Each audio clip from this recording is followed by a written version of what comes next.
A magnitude 4.2 earthquake occurred.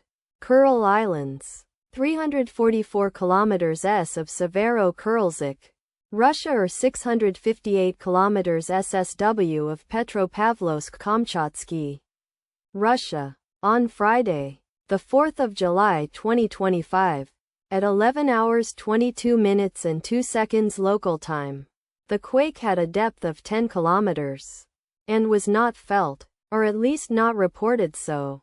Data source from EMSC. Did you feel it?